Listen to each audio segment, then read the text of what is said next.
Welcome to the African Album Review Podcast, where we review Africa's best and latest music projects. Africa, Moody say.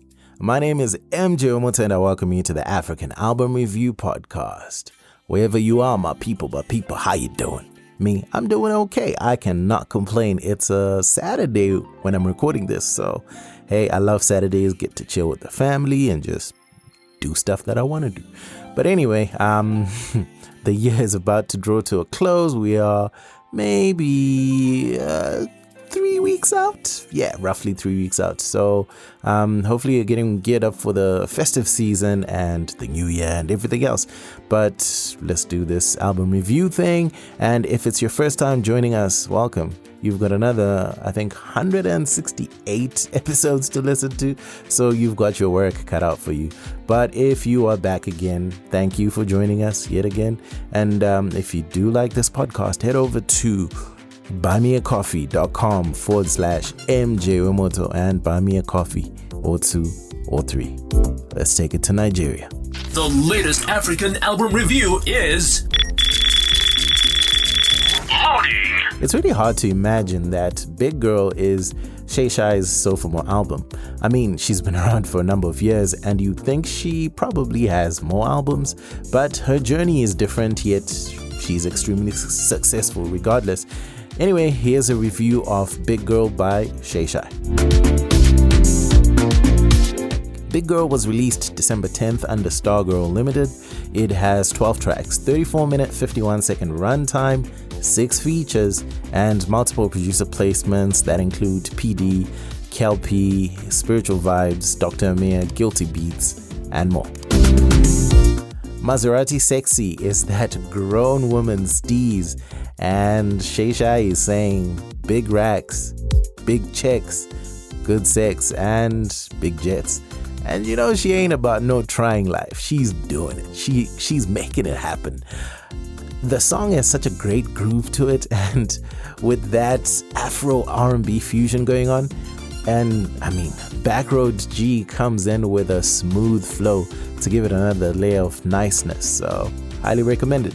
Stamina features Kalema, the musical duo from Sao Tome and Principe, and the bass line is quite the melody.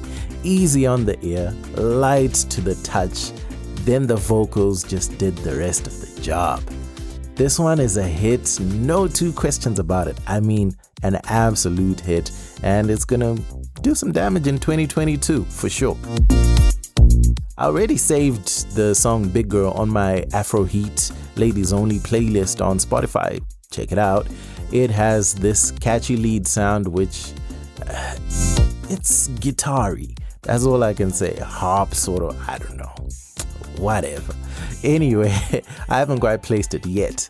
Of course, it's the lead song, and Seyi Shay then goes on to say, I'm a big girl and I depend on me. Very telling, if I should say so. This album actually has a lot of self-affirmations from Seyi Shay's perspective and comes from a place of introspection in general. And she actually has a lot to say to different people without naming any names. Interesting. The song you probably all know from this project is the single Pempe with Yemi Alade. Interestingly, this one is slotted at the very end of the album, after the outro even. Top song still, and I think maybe it was one of those where she's trying to say, look, this album is new material, but I'm going to put this song because it's done so well. I think on Spotify it's going on like 400,000 streams or something, so it's done pretty well and it made sense to include it. The flow of the album had more than one surprise. From track 9, Bayou, you actually get reggae infusions into the music, and for me that was unexpected but executed to perfection without distracting you from the momentum that had built up to this point. I was still very much into it, and even better yet, with moving to track 10, Ride For You with Wande Cole. That's a tune, bruh. And the versatility that these artists just show, especially nowadays. I just feel like artists have decided to just say, screw this sound that you think I'm associated with. I can do whatever. And that's what you get. Delivery-wise, Seyi Shay really came through on this record. She manages to elevate from previous work, and that's saying something, especially after significant highs such as Gimme Love, which did damage for a time, including the remix with Tiana Taylor. I mean, what a song, man. Probably her best song from the catalog to this date. So we'll see if any of the songs on Big Girl will overtake that one.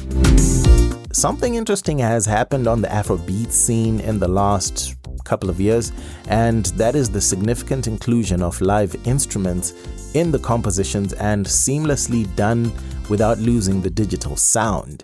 What this has done is opened up the genre to a much wider audience, and the music sounding even more mature and rich without losing its cool appeal.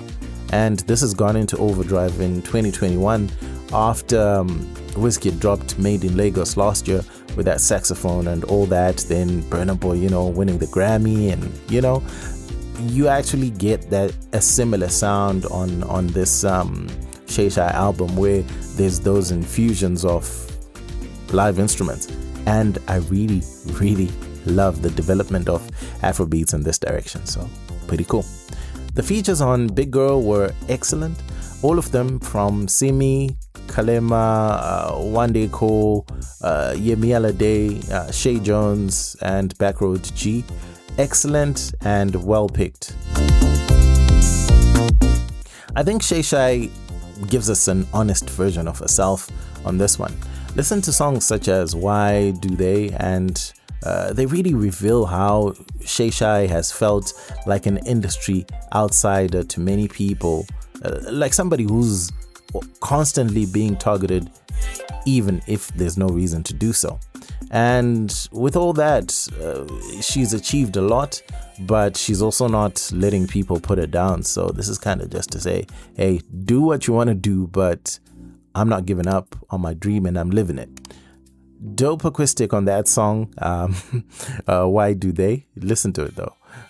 The outro goes deeper with voices of different women speaking on Shay as they see her, and one says she thinks for all the hate and trolling Shay gets, she has developed a thick skin. I find that to be true, and kudos to her for always bouncing back without much talk but with good music. And I still don't know why she's such a target for trolls, as I don't see too much about her in terms of her saying stuff, but yeah, she seems to be targeted quite a fair bit, and I don't think we should be doing that anyway. My only true disappointment on this album was when I moved from track 6 titled Glowana to track 7, which is FWI, and it sounded like the overall master of FWI didn't match the rest of the album in loudness. It's a small detail that can easily be fixed, but on that first listen, the uploaded version definitely sounded too low in the transition from track 6 to that one, track 7, and then to track 8, where the levels are back to normal again. So hopefully Shay and team can sort that out to improve the listener experience. If you already like Seyi Shay, then this album is exactly what you want it to be. And for those new to what she does, it's an album that would be a phenomenal introduction to her work. Obviously, go listen to the Give Me Love track and the remix. Those ones are fire too. On the genre side, if you like R&B, sprinkled with a little Afrofusion here and there, then there aren't too many bodies of work that would be able to match up to the levels reached here on Big Girl by Seyi Shay. It's a wonderful listen, and overall I think I picked out a number of songs, around 7 of them, and they will be on rotation for me. Otherwise, that's it for me. My name is MJ Wemoto, son of Zimbabwe, signing out. This was the African Album Review Podcast. Peace. Ndende. Moto Music, the best place to listen to podcasts about African music online.